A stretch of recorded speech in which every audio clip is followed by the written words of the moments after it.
Hi, everybody, and welcome to today's session for Find Your Career Goals. My name is Daryl, and I'm a trainer for the free skills training program, the Google Digital Garage. Now, before we kick off, a little bit of housekeeping tips. If you're having any problems hearing me or seeing me today, please go ahead into your browser and refresh your page, and hopefully that should iron out any potential problems. But a big welcome to everybody. And before we kick off with those housekeeping tips, I'd really love everybody to get involved with the chat today. So in order for you to get involved with chat, you would be required to have a YouTube account.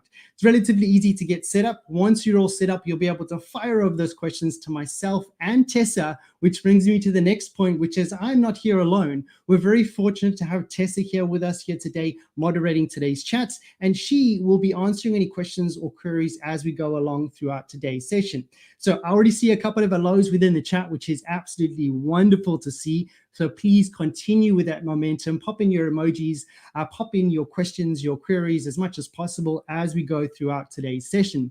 Now, with that being said, we will be pausing throughout today's session for any potential questions as we go along. But as the session's going along, feel free to get engaged with the chat, because this particular session, Find Your Career Goals, isn't really much about myself and Tessa. It's about all of you wonderful individuals watching today. So we encourage that engagement. Get involved with the exercises as much as possible and really try to get yourself engrossed with today's session.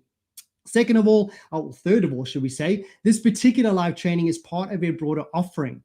So if you'd like to get involved with more of the live sessions, click on the link in the description below. It'll take you to their website and give you a plethora amount of information, online courses, and many more sessions very similar to this one.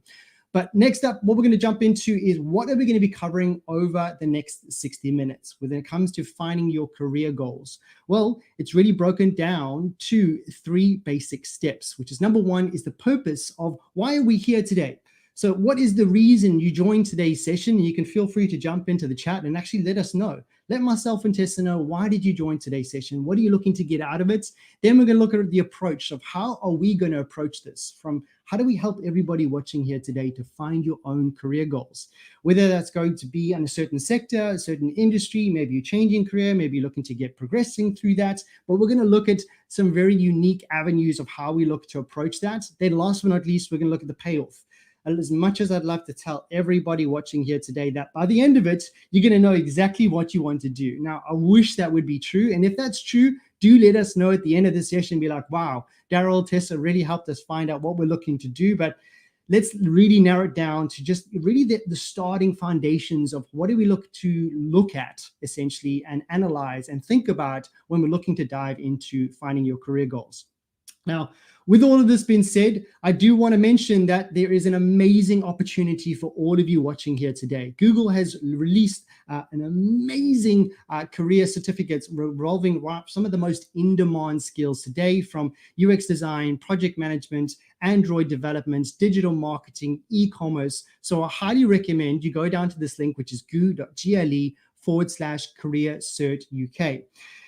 Jump onto that, sign up and start learning. I'm very fortunate that I've actually done one of these courses myself with the UX design courses, and really changed my mind frame on how to approach user experience design, and really a career path that could really be beneficial for me and for many others. But I use that knowledge to empower everybody. So hopefully everybody's going to jump into this amazing opportunity as we jump in. Now, there is something I'd like to start off on, and I'm going to jump into a couple of hellos that have already popped in very shortly. But while I'm going to go say hello to everybody, I want everybody to start thinking about something in particular. And I'm going to be pausing here for a substantial amount of time of think back to a time when you felt most fulfilled by a job, volunteering, activity, or a past. It can be any time in the past or present.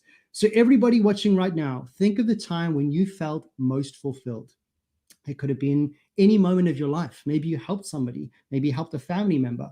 Me in particular, I'll give an example. I actually used to go door to door to help people, help raise money for charities that were very dear to my heart. Now, I didn't bring a lot of money into my life, but I had the ability to empower others with knowledge to help these charities. And now they have an ongoing donation that essentially helps those charities. By the end of the day, wow, I felt incredibly fulfilled. And I just felt that real amazing feeling that I've accomplished something today. I feel fulfilled. I've really helped and contributed or essentially had an impact. Now, again, the session isn't about me. Everybody here today, think of that moment in your life of where you felt fulfilled and pop that into the chat. And I really just want you to start thinking about this as we go along. Now, with that being said, I seem to have lost the chat, so I want to make sure I find that wonderful chat that's coming up. So for covered of hellos, we've got hi from Captain, Team Captain, love that name. We got Mary Ann, hello to you. We got another one from 152, Ayman Mastan, probably really bad pronunciation. Welcome all the way from India. Fantastic to see you here. We got Mkawa, very beautiful name, but I'm very bad at pronunciations. We got Mary as well. We got Sarah, welcome to you. Sarah W, define you to do something you want to do. I love that. We've got Mary as well. I've seen that one. Alicio, hello to you. We got Pravin, welcome. We got Ranuka, we got Sharadaha, we got Ayman from Berlin. Wow, we've got a very diverse audience here today. So thank you everybody for getting involved with the chat. Now, I really want all of you to think about this. Think of a time where you felt most fulfilled. And if you really would like to, share it within the chat. Because remember, there could be something that you pop into the chat that today that could resonate with somebody else. So let's keep that chat up and going. Have a discussion throughout those comments, those emojis as we go along. Because lots and lots of hellos coming in there, which is great to see. So think of a time when you felt most fulfilled. Pop it into the chat, because there is another bold statistic that I'd like to bring your attention to of 3 out of 10 workers in the UK do not believe they have good prospects for career development. Now, this is within the UK, but I believe this is obviously known globally that a lot of us are doing things that we know we're going to do it every single day. And we have to make money, of course. We have to feed our bellies and our families. But a lot of us are just doing the same thing. And we don't have any sense of future career development or any pathway, which is really not something that should be tolerated in my mind, because we need to be in a position where we have career growth. At least we have that opportunity to dive into that. So with all of this being said, thinking about fulfillment, thinking about a place that you really want to do, as somebody mentioned earlier, where was it? Beautifully put out there, which was Krueger, to find my life path. I love that. So what we're going to do is we're going to jump to something called a Venn diagram, broken down to 3 different parts. Highly recommend you jump into Google after this and dive into what is a Venn diagram, because it's applied to many different cases and other, I suppose, topics, should we say. But today, we're going to focus on the things that you enjoy to do. Probably the easiest things to think about, and it's a great starting point for today's session. Then we'll talk a little bit about what is something that you're good at. And we're going to talk a little bit later on a topic that we are notoriously bad for knowing what we are good at. So all of you watching, we may be thinking we're good at something, but maybe not the case. And we sometimes have this cognitive bias that we are really good at certain things. Meanwhile, we're actually not that good. Then to wrap up those 3 circles, we're going to jump into something that people will value. So how do we find something that you enjoy to do, something that you're good at, and then who's going to pay you to do that? How are you going to make a living out of this? As put from Krueger to find my life path, but finding that path that's going to be financially stable and allow for that growth moving forward. Now, with that being said, what we're going to break down those 3 different aspects, something that you enjoy to do, which is simply just really, really fun. That could be something like gaming, or you like playing football, or you like drawing, or you like sewing, for example, or you've got lots of things that you potentially do, but you do it for fun. Then on the other hand, you have something that you're good at, which is normally like a practice chore. So something that you're good at doing it, but you don't really enjoy doing it, but you'll do it because you have to do it, and you actually reasonably good at it. Then you have something where people will value. It will be essentially, if it's none of those 2, it'll essentially be nothing that people will value. So what we want to do is we want to find that little sweet spot right at the beginning of how do you find something that you enjoy to do, that you're good at, and something that people will value. Because at the moment, a lot of us, or me previously, was stuck in the green and the red zone, where I had a practice chore. I was really good at something. People were paying me to do it, but I didn't really enjoy it. So it wasn't really, really sustainable in my career path. Now, I've been very, very fortunate. I come from a very, very diverse background within sales, recruitment, hospitality, learning and development, and of course within tech. But I've changed throughout my career purely because I'm trying to find that sweet spot of something that I enjoy to do, something that I'm good at, and something will pay me to do. Now, on the other hand, A lot of us are stuck where we're in the blue and the red zone, where we are essentially doing something that we really, really enjoy, but someone will pay you to do it, but they won't pay you much to do it yet, purely because you don't have that experience. So what we want to do is find that sweet spot coming right up there. So with that being said, with this Venn diagram, we're going to jump into each individual circle when it comes to something that we enjoy, something that we're good at, and then something that something we'll value. Keep that in mind for the whole session, because what we're going to jump into next one is a question out there to everybody is, what is the top motivator at work? Now, before you go into the chat and pop it into the chat, I want you to know, yes, we all need to make money. We need to feed our bellies. And that's one of the things that we have to do in life in order to stay alive and survive. But I really want you to think a little bit about the box. I like to say there is no box, but pop into the chat. Let myself and Tessa know, what is the top motivator at work? What do you think it is? Is it, we're going to scratch out money for now. So what is the top motivator at work? Maybe career development, or maybe it's going to be a certain work-life balance, or what do you think is what motivates you essentially? What is the thing that motivates you the most within your work? Pop it into the chat. We would love that to see. And I'm hoping that we're going to see a few pop in. Now, remember, don't be shy. We've all entered a completely non-judgmental environment. So really need to get that engagement from everybody. So what is the top motivator at work? What do you think it is? I give you a few more moments to think about that as I go ahead. We'll go ahead. I feel we've got one long one coming in there. Beautiful. I start to see them coming in. My family, for example, which is great. And we've got, let me pop this open up as well and see, we've got my family, which I'm going to jump into in a second. But let's see if there's a few more that's going to come in slowly but surely. Okay, with that being said, I want to make sure that we have everything up and running. And for those who are watching, I forgot to mention, if you'd like to watch the closed captions for this particular session, all you need to do is hover over the video. You'll find a little gear cog, which you'll click onto. It will then give you the opportunity to see the closed captions, essentially the subtitles of this particular session. So I highly recommend you put that one on. So we have one from Ranuka. I'm most fulfilled when I was working entry level in my first job. Sounds very similar to my story. It was really fun and I loved it so much, but once I got to a high position in the same industry, I started to feel like I lost myself. Ranuka, we're going to touch base on that very, very shortly. Thank you so much for sharing that.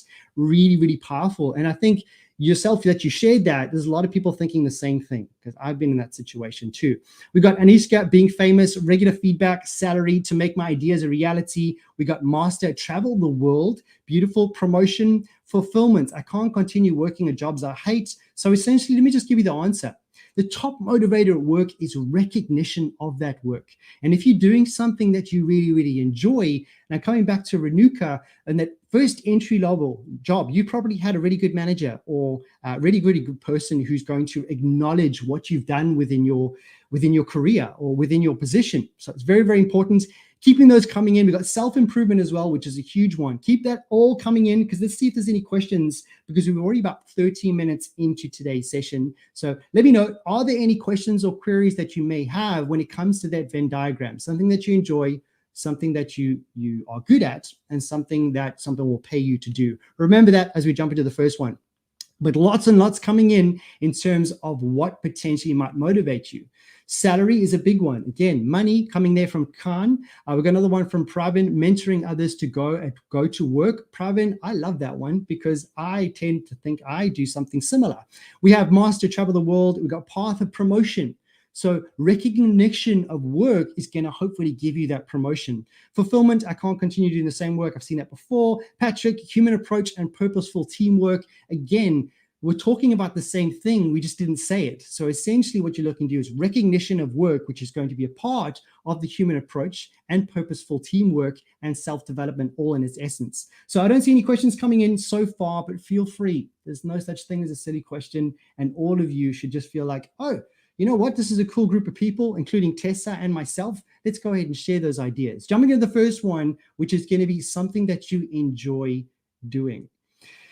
Now, this particular exercise is really, really, really going to be beneficial to you, because what we're going to do is we're going to go back to the basics and we're going to find out what is it that you enjoy, but not by specifying exactly, but trying to find something that's grouped in the same type of area. Now you may be thinking, well, Daryl, what are we talking about here? Well, we're going to jump into an exercise. And the first part of the exercise of today's session is I want you to pick out 3 words or phrases that describe the things that you enjoy to do. Now, when we're doing this, what we're going to do is hopefully you all have a pen and pad ready to go.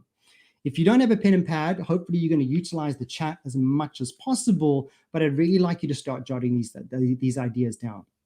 So just to start off on, hopefully everybody's got a pen and pad ready to go. Because what I'm about to introduce you to is going to be 8 phrases. Now, these 8 phrases haven't just been plucked out of nowhere.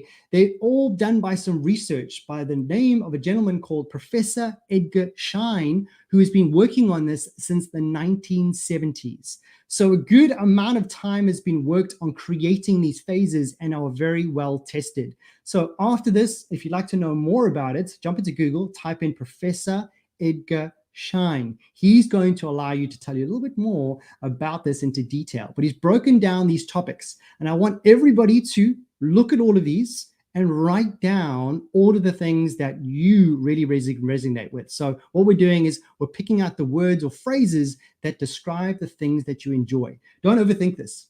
Don't at all. I want you to write it down. So secure, stable work, if you like, if that's what you enjoy to do, write it down. Next one, having ideas. Something I love to do, but instantly going to be on that piece of paper. Then helping others. What am I doing right now? Something I love dearly is helping others. Working independently. That's something I enjoy to do too.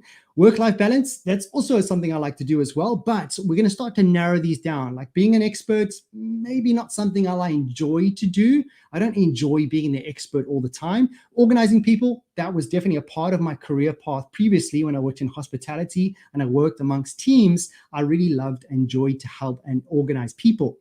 Then, of course, there's problem solving as well, but there's lots of different terms out there. So maybe you've got lots of them. Maybe you write like down 5 or maybe 6, or maybe you've got 2, but we want to have at least 3 or more. And I want you to write those down. I want you to write those down, and we don't have to overthink it right now. We're going to slowly break this down, and we'll give it some time to think over this. So not necessarily going to pop that in. Yes, I go shine, but the shine, the spelt is the last word is SCHIEN. So let me go ahead and pop that in. So that's his surname right there. So you can go ahead and Google him and you'll learn more about these particular phrases.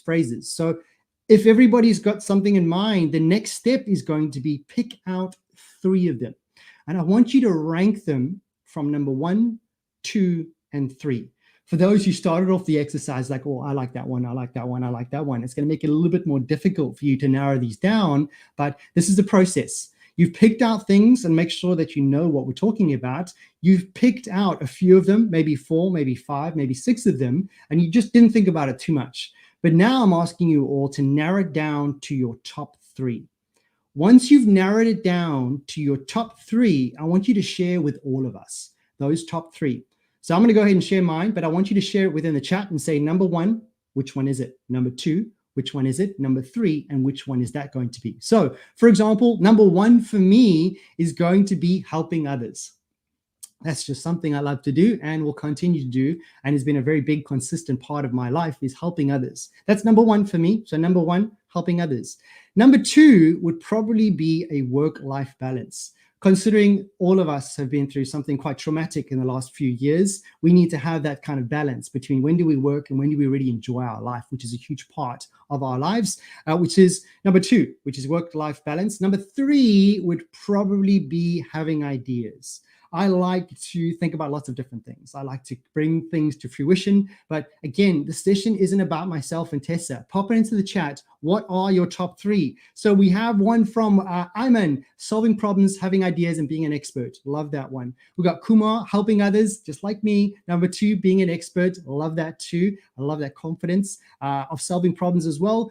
Krueger, I really apologize for that pronunciation. I know it's probably wrong, and my sincere apologies. Please, I do very best to pronounce it, but I'm not that great. We got Pravin. We already said that one. We've got team captain, secure and stable working. Number 2, work-life balance. Number 3, working independently. Love that. We got an Ankankasha. Jan, hopefully I pronounced that right. We've got helping others, working independently and solving problems. Love that. Love these. Keep these coming in. And as much as you're sharing with us today, I'm really hoping you take note of this and you start to really build the foundations of what do you enjoy? What is it that we can now categorize that so we can now do something that makes us feel fulfilled? Coming back to that first point, I've got quite a few coming in. I meant helping others. I see a lot of you have got helping others. That is a beautiful group of people here we have today, all watching from all walks of life, organizing people from Ranuka, work-life balance, and helping others. Keep those coming in. Love that. So what we're going to do next is I want you to pick out the phrases that describe what you're doing now or have done previously. This has kind of been that transition. Coming back to Renushka, I think, my apologies if the pronunciation was wrong, but Renushka, you said something earlier about you had an entry-level job and you really, really enjoyed it. You felt fulfilled. However, you started to become more of a senior and things have changed. So it would be really great to understand the differences between when you were happy and you felt fulfilled, you had certain things that you were doing that you enjoyed, whether it be helping others, work-life balance, having ideas. Now, at this very present moment in time, you've all joined this particular session to kind of get an understanding of where you're going to go with your career. Where is it that you want to explore? But there's going to be a significant difference between the two. So what I'd like you to do is compare what are the, let me make sure we put that list back up for you, is compare what maybe 3 things that you've done in the past to 3 things that you're doing right now. That comparison is going to be very, very useful to find out, oh, I'm not doing that anymore. I used to really, like, for example, I used to help people a lot. I'm continuing to do that.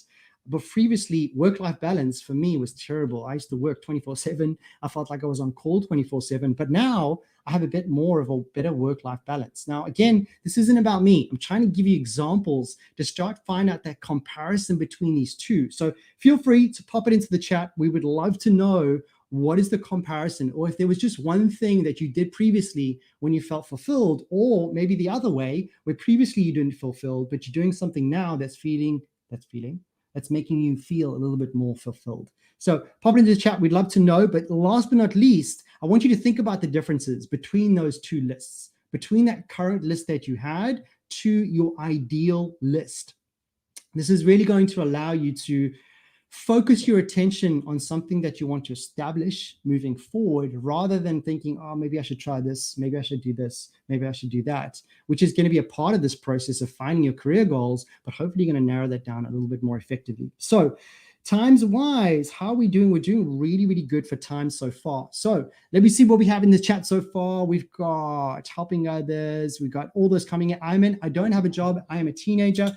Perfectly fine. So if you haven't had a job before, focus on 3 things that you enjoy to do, which is great to see. So are there any questions so far? Myself and Tessa would love to hear from you. As you've gone through this process, maybe it's not a question. Maybe it's something you'd like to just share with the audience of maybe you've changed. For example, you're trying to be an expert right now from Chandra Kant, which is beautiful. I'm trying to be an expert. So that's a point of focus that you enjoy. So you're looking to be an expert. The next step is going to be, well, what do you want to be an expert in? What's it that you want to start building off on? Pravin, recently I've resigned. So we've got people from all walks of life, people who are very, very young. We've got some people who've just finished a job and looking to change their career, which is one of the most exciting parts to be in life. And I can really, really say that with conviction, because I've changed my career multiple times. And every single time I changed, it was scary and daunting, but I really learned more, which was better in the outcome. Pravin, because I did not like the work. Okay, so you resigned for a particular reason, because you didn't like working there. We've got Team Captain. I used to do freelancing. I used to enjoy working independently, but at the same time, I was struggling a lot of the work-life balance and personal life because of my clients from different places. Team Captain, I completely understand with you, and I can really resonate with you because I've freelanced in the past too. So that transition of being a freelancer for working for somebody is going to be something that we need to start working out. Is that something that you want to do? Or maybe as a freelancer, you can start working on your time management a little bit more effectively, or guiding yourself in the more better direction. We got same as Sharada, same as Pravin. Even I've resigned recently. Okay, we've got a few people who've empowered themselves. They've resigned, but they've come today to find out what is the next path. And just for all of you who've joined the Google Digital Garage, this is a great path to go on. So make sure you stick with us throughout this journey. You want to learn more about the most recent up-to-date skills that's most in demand. Make sure you click in the link in the description below. There are so many different more live trainings, along with one-to-one mentoring, along with online courses that's going to empower you with knowledge, but also confidence to really jump into that next career. It doesn't necessarily have to be within digital, but digital skills is going to allow you to voice that out to the world and say, hey, this is who I am. I just finished in this role. I'm looking to empower myself and enter a new job role or a new career or a new path. So we'll jump into that very, very shortly on how we do that. Then Mary, changing careers is really scary, but I also took that step and recently resigned as well because I'm looking for career development. Hey, looks like we're all in a very, very, very, very like-minded individuals all together here today. So beautiful. Keep those coming in. I don't see any questions, but I'm loving the fact that everybody's sharing, because as you start to share in the chat, there's going to be somebody else be like, oh, I'm in the same place right now. I'm in the exact same place, and we're really going to learn together. So what we're going to do now, there's no questions yet, but keep those comments coming in. We're going to jump into the next part, is what is something that you're good at? And this is something we've all been waiting for, because this is something we are notoriously bad that we know that we think we're good at. And I'll give you an example. I'm going to take you on this journey of how we think we're good at things and this cognitive bias. And I'm going to introduce you to something called the Dunning-Kruger effect. Now, I would highly recommend you jump into the Google afterwards and Kruger effects, and go ahead and Google that after today's session. Not right now, because I'm going to explain it for you, but I'll be able to explain you a little bit more in depth. So I'm going to use karaoke as an example, and singing, which I'm really, really bad at, and know that I'm bad at now. But previously, a group of my friends said to me, hey, we would like to go to karaoke. We've got a whole group of friends that we want to go up on stage and start singing. So I thought, well, I'm really not good at singing. So looking at the graph, you have a level of confidence, which goes straight up vertically, and we have competency, which goes across horizontally. Keeping these two metrics in mind at the very, very beginning of everything, if anything, for example, you want to learn a new skill, or you've got a new job, or you have a new task, or you have a new responsibility, we have no idea how to do it because we've never done it before. So we're sitting at no confidence, no competency, and that's just the way it is. However, coming back to the karaoke, I was looking to go, well, okay, I'll say yes to my friends. And I know one really good song. I always used to sing it in the shower. I was always, that one song that was just always in your head all the time. And I got really good at singing that song. I'm not going to tell you what that song is because you're going to ask me to sing, and I'm not going to sing for you. So I had this particular song in mind, and I thought, you know what? I know it pretty well. So I'm going to go to this karaoke and I'm going to go have some fun. So I get there and it's finally my moment. And I'm thinking, you know what? I've been singing this song for since I was 10 years old. So I'm going to be really good at that. So I get up on stage, I'm belting it out, and I'm singing on the top of my voice. And I've got the biggest confidence in the world because I think I'm a singer. And I feel like, oh my God, I'm projecting through a microphone and it's coming out and it sounds amazing, really good confidence. But I've never really sung in public before. So I'm thinking that I'm really good, but it's my first time because I don't really know how good I am or how bad I am. That's when the cognitive bias kicks in. So I'm at that moment where I'm singing at the top of my voice. However, after I finished, I come to my friends, that was amazing. Let's do it again. I think I'm going to be on the next talent show and I'm going to go become viral and I'm going to be amazing. So that was my thought process. So then I thought, you know what, let's give this a go. So then I thought to myself, now I have to think of another song to sing next time I go. So then I got to find a new song, which I'm not really good at. And I realized I can't really hit those notes. And I'm starting to learn more about what are musical notes. And then I start to learn more about what singing is and all the information that I have to learn in order to get better. And then I have to practice more and more and more and more. Well, now my confidence is low because I actually don't know all of this stuff. So if I don't know much of that stuff, my competency is going to go down very, very, very on a steep slope all the way down. Where now, at this moment when I was singing on top of my lungs, I'm now at this point where I'm a little bit not so confident in how I'm going to project my voice. And I'm just like, well, now I'm seeing other people sing and they're actually really good. And I start comparing myself and I'm just really, really not that good. And that's a fact, because all this within context, every time this happens is when you learn something new. When you're looking to learn how to code, for example, you're learning something new. When you're first learning a little bit more about how to move things on a website, oh, I know everything, I'm amazing, for example. Think of anything that you've done in your past that you started to do from scratch that you've never learned before. When you first start off, you learn a few things about it and you think you're amazing. You just want to tell everybody how amazing you are. But now, after you start to sing a little bit and you hear more people singing, for example, I don't know if this is for me. And this is when the doubt kicks in. And this is when when the hard work, when you actually have to do the hard work to learn something new. And some people normally stop right there and think, well, this is not for me, which is okay, because maybe you want to change something else. But for those who are dedicated and understand that we learn something, but it takes time to start become more experienced doing that, for example, singing. So there's me, confidence low, but I'm thinking, you know, I really want to do something about this. I think I have a really great voice. So I start going for singing lessons and I start learning day in, day out. What is a musical note? How do I now use that musical note? How do I do the high lows, high lows? See, I don't know much about singing, clearly. So I eventually do start learning more about it. And then after I've learned more about it, I'm in a position to be incredibly confident and competent in it. Now, the reason I'm talking about the Dunning-Kruger effect is because when we're looking to find our career goals, we're looking to change our path, we're looking to get a promotion, we are all going to be put in that moment of, okay, I'm going to learn something a little bit more. Okay, now I'm going to make expert at it, but then we have to realize we need to put the time in to become better at it. Okay, so lots and lots of chat within the lots of questions within the chat and buzzing. Keep that coming. Keep that going. Then we're going to jump into the exercise, which now we're going to bring this to life. Thinking about the Dunning-Kruger effect, I want you all to think about 3 people you know really, really well. It could be anybody. It could be your neighbor. It could be your friends. It could be maybe not your family and your friends, because they might be slightly biased. They'll tend to say you're good at everything. Like if I asked my mom, am I good at digital skills? She'll say, yes, you're amazing, son. You're amazing at that. And they won't necessarily be truthful because they want to break your heart. So find some previous coworkers or people that you've known before or acquaintances. Try and think of 3 people that you know well. Now, once you've got those 3 people in mind, you don't have to share within the chat because we won't know who they are. I want you now to ask a question. Now, I'm going to put this into play of, I want you to imagine that you are speaking to one of those trusted people that know you really, really well. If you were to ask them about you, what would they say? For instance, I would always ask Daryl to help with digital skills.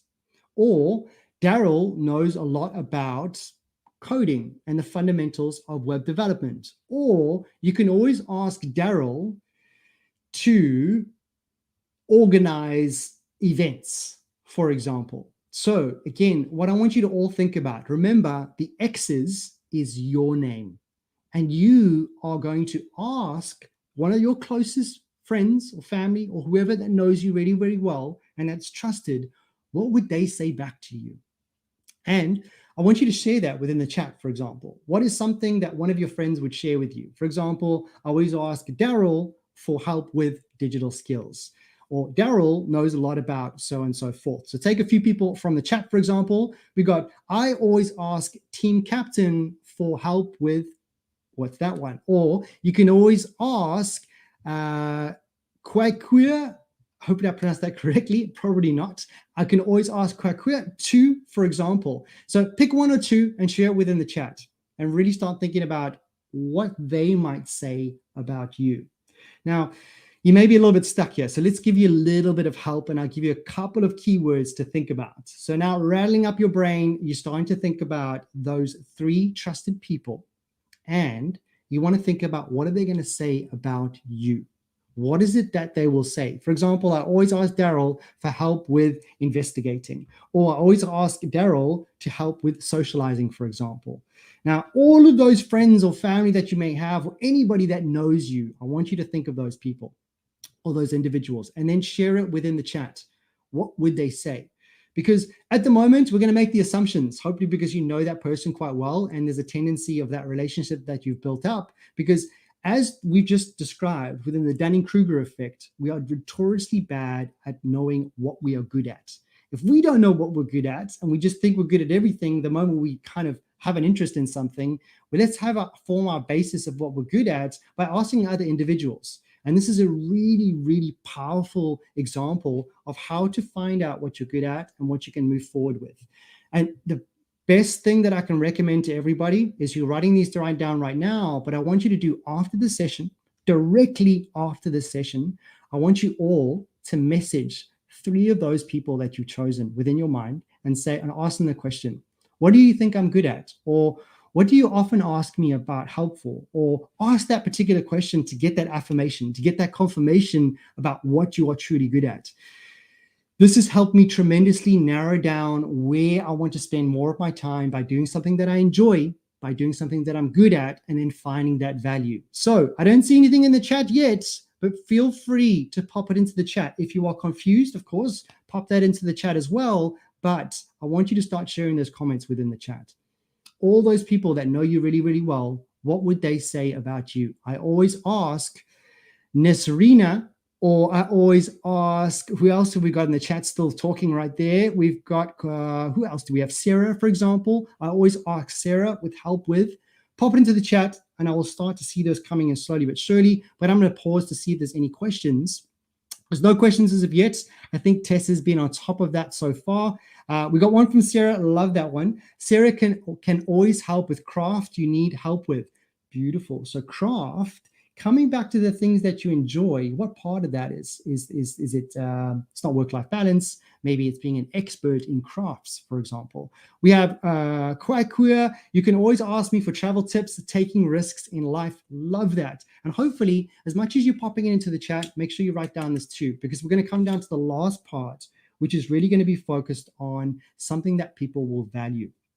Now, when it comes to something that people will value, this is going to be the third part, because once you've really found out something that you enjoy, remember, doing something that you enjoy is normally a little bit easier to find out. Finding the things that you're good at is going to take a little bit of homework, and it's going to take you a little bit of effort to ask people around you to narrow down what you're good at. Then we're going to find something that people will value. Coming back to the original diagram, if we find something that we enjoy doing and people will value, it's going to be considered a low-skilled job. But a low-skilled job is okay because you'll be making money, and eventually you'll be good at it because you'll be spending time on it. However, if you're in the area where you're doing something that you're good at and you've been doing it for quite some time and people will value it, that's going to be somewhat of a boring job because you don't enjoy doing it.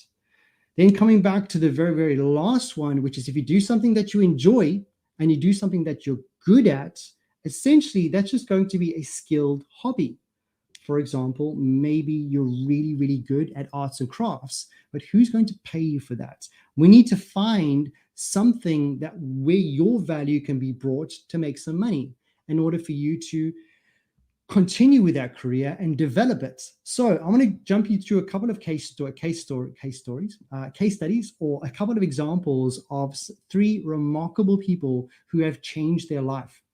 So we have Abigail's story. I'm going to go ahead and read this for you. Abby worked in technology at a large entertainment business and used to make cakes to bring for her colleagues. So let's just bring this to life. She was in a very large entertainment business, which is probably quite lucrative, and she probably did a lot to get in the position where she was. While she worked in that position, she started making some cakes, which she really, really enjoys to do. And she would bring it to her colleagues and her co-workers, and of course, she'd get lots of praises about how amazing her cupcakes or her cakes were.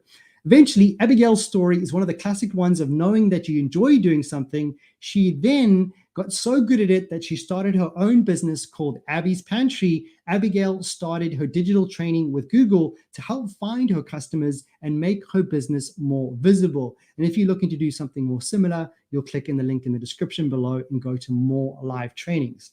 So Abigail's story, she changed her career by doing something within large entertainment business and then found her passion of what she enjoys to do by baking cakes, and she started her own business. And for everybody watching here today thinking, well, starting a business is so difficult, stick around the Google Digital Garage and you'll find it's a little bit more easier once you find out something that you're passionate about.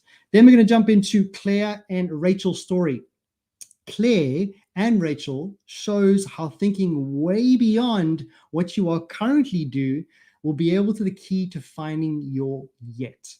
That's something I'd like you to all keep in mind is we're all looking to find our yet. Are we going to become famous? Maybe you don't want to become famous. Maybe you want to become a graphic designer. Maybe you want to become an arts and crafts expert and sell your crafts online through e-commerce, for example, and start your own business. But this particular example, Claire was a barrister and Rachel was a sonographer, which is essentially someone who does the diagnosing imaging using ultrasound, so within the medical realm. But after going through Start Your Own Business course, they start up to how do I do a directory to help people of sexual orientations find wedding planners and wedding suppliers.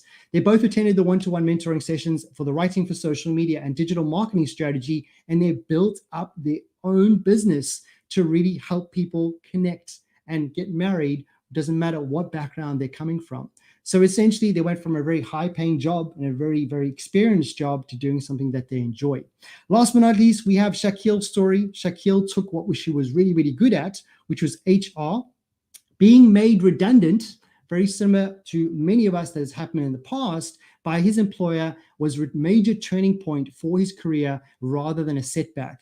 And for those who've decided to join today and took the power and resigned yourself, you have taken the power into your own hands. And I'd like to say a big kudos to everybody that's currently on this call here today, taking action on this. You've taken action on resigning, but now you've taken action on how do you now find that next career. Something to what Shaquille's done. Over the last 6 months, he's made the biggest effort to improve his online profile, to expand his network, and has gone from 200 within his network within LinkedIn to 1,500, which has probably grown exponentially since this particular session was created. So what he's done, whether it's going to be resignation, maybe it's redundancy, maybe it's any other reason, he's taken the power to focus on something that you enjoy to do.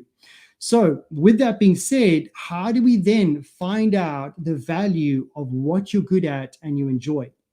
So which job or profession requires what you've got? And I want you all to think about it right now. Think about what job or profession is something that you can add value in, or which business, or what is the value. So pop it into the chat. If you know what your value is right now, pop it into the chat. So your value, type what it is, and then type in what type of job or profession would want you to have you on your team and why, because what is the value? So pop it into the chat. As you pop that into the chat, or simply write it down, but we need to narrow this down. So profession or what business, and what is the value that you have to bring. While you're doing that, there's a couple of things that are quite daunting. As mentioned, I've changed my career multiple of times, and I like to think I've been quite successful each time. However, when I first changed my career, it was incredibly daunting. I resigned from previous job before, and I've also been made redundant as well. So I've been in many, many different situations. But we're all in a situation right now where you feel like, okay, we're starting from scratch. What do we do from here? Hopefully, from today's session, you've learned how to approach using those 3 different aspects. Then you find out a little bit more about what you're good at by focusing on all those others, loved ones around you that you trusted to inform you of that decision, because we don't want to get stuck in that cognitive bias of the Dunning-Kruger effect by thinking that we're good at something, but we're actually not that good at it because we're not experienced. So again, coming more into detail into Dunning-Kruger's effect. But now, how does this all narrow it down to how do we take action? Everyone watching here today, how do you now move forward and find something that you enjoy, something that you're good at, and now we need to find that value. So what I highly recommend is the 3 amazing resources that are available to you. The first one is going to be something called LinkedIn. LinkedIn is incredibly powerful. For those who don't know what LinkedIn is, I would highly recommend you do a little bit of exploring. For those who kind of know what LinkedIn is, I first thought it was just a place where you kind of put your CV, where you put your photo and you put a list of your experiences, and it's just kind of like an online CV. It's that and so much more. You can connect with recruiters, you can connect with other individuals, you can connect with mentors, and I highly recommend you start creating an account on LinkedIn to start networking and putting yourself out there. It's a great place to find jobs too, in terms of what's happening out there. Where are these jobs? And talking about this a little bit more in detail, if you are all thinking about creating a new CV, creating a new cover, and now taking yourself on a whole new venture, I highly, highly, highly recommend that you all click on the link in the description below. Myself and Tessa will be delivering another session tomorrow morning on build your CV and your cover letter. So make sure you click onto that link and join us for that amazing session, because I have quite a lot of experience when it comes to changing career, along with being a recruitment consultant myself for a few years, which will hopefully empower you with my knowledge in tomorrow's session, build your CV and cover letter. So I'm going to park that for you, and hopefully we'll see you tomorrow morning for that particular session. And we'll talk more about how do we build up that CV, and building up that CV, you can build up your LinkedIn profile. But maybe you're not quite ready. Maybe you're in a situation where you're changing career path and you're looking to find that fulfillment, but how do we get more experience?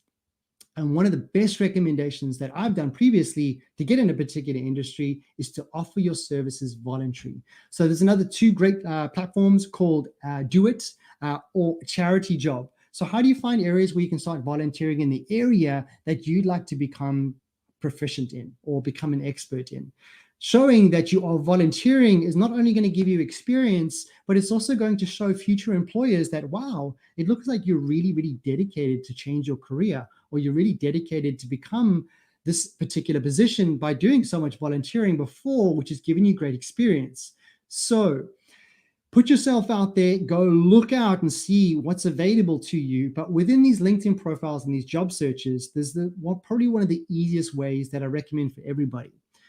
Regardless if you're looking to change your career or you're looking to progress to future, what I'd recommend, jump into Google, type in the job description that you might want to be one day, and go look at what jobs are out there.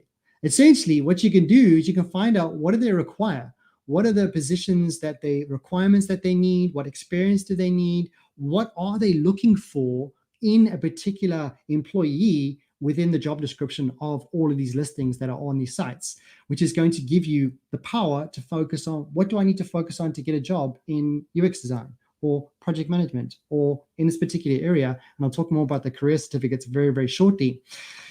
Before we wrap up, because we've still got about 13 minutes, so I'm going to talk a little bit more about goals. But while I'm talking about goals, which I could probably talk about for days, are there any questions or queries? Because we've got quite a bit of time at the end to answer any questions or queries. And I do see a few questions that have been popped into the chat. So keep those coming in. I know the chat's been very, very busy, which I love to see. But if you have any final questions, please don't be shy. Pop it into the chat. And if I don't know, hopefully I can pass you on to a resource that might be able to help you. But while you're thinking of those questions, I wanted to talk a little bit about goals and how important goals are. And if I could ask everybody to do this by the end of this session, or even 5 minutes after, is take out that pen and pad that you have so clear as day and write down one goal. It could be, what are you going to do now? Today, what are you going to do? Today, I'm going to, boom, write down what that is. Next one, next week, I'm going to, what are you going to do? Next month, so on forth, and then this year. Now, again, as I mentioned, goals are incredibly important. They need to give you a focus. Any type of goal is going to allow you to start to have a focus on where do you spend your time? Should I build up my CV? Should I build up a cover letter? Do I need to do more training resources? Do I need to go back to the Google Digital Garage to come learn more about how to build a CV and a cover letter tomorrow morning? That could be one of your goals. Or you could be, next week, I want to apply to at least 2 jobs. Or next month, I want to have applied to at least 10 jobs. Or this year, I would have liked to have accomplished a certificate of some sort. Talking about certificates, make sure you click on the link in the description below. Go to the online courses, and you'll find an amazing course called The Fundamentals of Digital Marketing. Something that I've done almost 3 times, not because I'm dumb, because every time I do it, I learn something new, but it gives you the fundamental skills around digital marketing. And you could be thinking there, well, Daryl, I don't want to become a digital marketer, or I don't want to. That's okay. But what it's going to allow you to do is help you market yourself in this very, very powerful online world. So highly recommend that. And on top of it, once you finish that course, you'll get a certificate, which you can then highlight on your particular CV, which will hopefully lift up the experience within your actual presentation or your actual CV as well. So highly recommend that. So goals, write them down. And if you'd like to, and if you really feel confident after today's session, I'd like you to pop into the chat. What is your goal? What is your goal for next week? Oh, we got one from Team Captain. Team Captain, I've completed the Fundamentals of Digital Marketing course and got the certificate. Team Captain, you are awesome. And hopefully everybody's going to do something similar, because what that's going to allow you to do is market yourself in LinkedIn or social media or display advertising or content marketing or email marketing. All of this is very, very important today. It's about learning the skills for the future. So can you have career goals as an entrepreneur? Yes, 100%. An entrepreneur is essentially somebody who's going to be self-employed. So I want to jump into the questions right now, but goals are very, very important. Before I jump into that one, before I lose it, I'm going to jump into very shortly, which is from Quaker, what if you have many interests that fall in the middle? That's a great question to put it into context. Quaker, if you have lots of different interests, that's really, really good. Because, for example, I'm a generalist, like you like to say. I like to learn lots of different things, like web development, UX design. I like publicly speaking. I love digital marketing. I love graphic design. I like a whole lot of different things. But what I like you to focus on, something at the beginning, especially if you're looking to find a career goal, find something that's like your bread and butter. Something that you really, really enjoy, but something that you're good at, and then something that people will value. Focus on that, and then you can essentially learn as much as you'd like to, as much as possible. A couple more questions. Some of them seek. What if we have many interests? A few thoughts about graphic design as a career. Team Captain, that's a great question. Graphic design, anything within the digital realm is going to be more and more and more and more in demand. But graphic design as itself has many different aspects, and positions have changed over time. For example, there's something called user experience designer, which ties in very, very well with graphic design. So it really, really depends. And what I would like everybody to think about when it comes to digital skills is jumping into these particular certificates. Flexible online training programs, including IT support, project management, data analytics, user experience design, digital marketing, e-commerce. I have done one personally, which is UX design. I'm not necessarily going to become a UX designer. However, the fundamentals of what I've learned in that particular course will be very, very, very much allow me to transfer those skills in the realm of the digital world, for example. So highly recommend you take down the link, which is goo.gle/career cert K. Now, they're generally about 6 months to complete. Really, really depends. It's learning at your own pace. And I would highly recommend that you dedicate some time every week as you go throughout these courses, because it's going to allow you to really, really get engrossed with the content. Google has made really, really beautiful content that you watch videos, you get involved, you submit assignments, and you really start to build up. Instead of just watching, you can build up things that you can share with your employees. Okay, time-wise, we've got 8 minutes left. I want to see if there's a couple of questions coming in, which I have seen. Let me go make sure I go right to the top and see if I haven't missed any. We got one from whatever, Fall in the Middle. We've got one from Iman. I want to become an IA programmer, but I don't have the proper resources. What should I do? Iman, love that question. And that sounds so exciting that you want to become an IA programmer. Well, talking about IA, all I essentially will do, I'm a self-taught coder. So I've learned HTML, CSS, and JavaScript all by myself. All I did, I jumped into Google and I found resources. What I wouldn't do is jump and spend lots of money on different courses. All of this information is free to you. The only difficulties in finding these resources, if you would jump onto YouTube, find someone that you connect with, like, for example, an instructor or somebody that's really, really good within their field, that you can then watch their videos and learn from them. Once you start to learn more about IA programming, we could be in that situation of the Dunning-Kruger effect. So once you jump into learning more about IA programming and you realize, yo, this is really, really fun because it's something really, really exciting because you learn a little bit more about it, remember, you may go through a dip because IA programming is quite into depth and lots of knowledge is required, but make sure that you stick it out and make sure that you learn those resources through YouTube, through Google, and learn as much as you can to the point where, okay, I want to become an IA programmer. Maybe I want to invest some money into a course in the future. But my personal opinion would learn as much as for free as possible in the future. Okay, next up, my biggest goal right now from Hassan is figuring out how to achieve my goals in the ways that align with my values. Hassan, that is a beautifully put, because I think your priority is always going to be your values. So what I'd recommend is write down your values and then write down your goals. Then try to do almost like a join the dots of this value is very, very much associated to this goal. By me completing this goal, it's going to strengthen my values of whatever it is. So define those values, define those goals, and then join the dots and focus on the ones that join together. Great question and great comment. Thank you very much for that. Another one from Krueger. I'm going to get your pronunciation, hopefully, because you've been so amazing by getting engaged. Is there a career quiz you'll recommend? That's a good question. I don't have one in specific. However, I personally would do many. So what I would do is I jump into Google and type in career quiz, but there are a few, but I can't think of them exactly, the names. So what I essentially would do, jump into Google, type in career quiz, and just fill in as many as possible.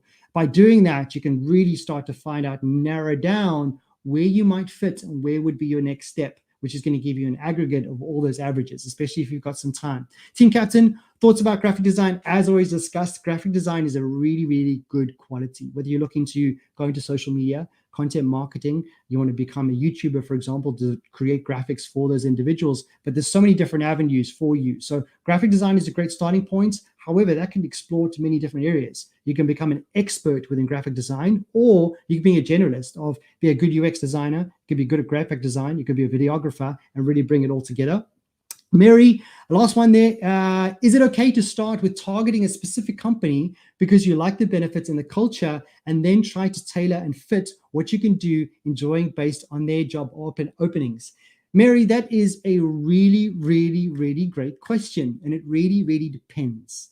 I've been in that exact situation where I was adamant that I was going to work for this particular company. So I did whatever I needed to make them realize that I'm the perfect candidate for that particular company. And I was very successful and I actually worked for them. However, I want you to ask one question to yourself. Are you going to enjoy working within that company? And if you are, why are you going to enjoy it? Because remember, as much as you are looking to find a job and as much as companies are looking for employees, it's very much like a relationship. You need to be getting something out of it as much as the company. Some people just say, well, I'm getting money out of it, for example, but you want more out of that. You want money, you want a career progression, and you want recognition at work. And this company that you really want to work for, of course, if you are adamant that you want to work for them and they fulfill all of those needs and those wants and what you want to do and that you're going to enjoy it, by all means, go for it. But there is a deciding factor of how much do you want that particular position and are you going to enjoy it? But great question. Okay. So I think we've got 3 minutes left and we're going to jump into the last part of a big thank you. So thank you to everybody for getting involved with today's exercises and really getting engaged with the chat. It's absolutely been buzzing and love that, because these sessions can't come to life unless all of you wonderful people do. And I felt like all of you came to life today and a lot of you shared some very, very sensitive information. And I'm really, really glad that you did, because there's been a lot of like-minded individuals here today, understanding that this is a daunting path, that we're looking to find new careers. But the best part is you've always got the Google Digital Garage to come back to. So please bookmark the link in the description below, upskill yourself for free, spend more time with people on the likes of myself and Tessa, and we look to empower you and motivate you to become the best versions of yourself so you can get a career that you feel fulfilled, where you felt recognized, and most importantly, doing something that you really, really enjoy. So last but not least, if you'd like to post this on social media, if you do, make sure you hashtag Digital Garage. Well, what would mean the world to myself, Tessa, and the team is if you could just take a couple of minutes to fill in the feedback form. If you could just go to the link, which is goo.gle/Digital Garage feedback, let us know what you thought about today's session, because these sessions allow us to hopefully empower you and motivate you, but your feedback allows us to really tailor these sessions to become more and more impactful in the future. So I'd love to know your thoughts, and if you could share one actionable thing. So if you could all share one key takeaway from today's session, please pop that into the chat. Myself and Tessa and the team would love to know what was the one key takeaway that you took from this amazing hour that we've all had here together. Pop that into the chat. I'm going to be jumping off, but I will be watching the chat to see those comments coming in because it really, really helps us understand how impactful these sessions have been. But I'm talking too much and I'm going to wrap up today's session. It's been absolutely amazing to deliver today's session. Please make sure you join us for tomorrow morning's session, which is Build Your CV and Your Cover Letter. And I'm hope to empower you with my knowledge and hope to see you then. But without further ado, look after yourself, look after each other, and I would say bye for now.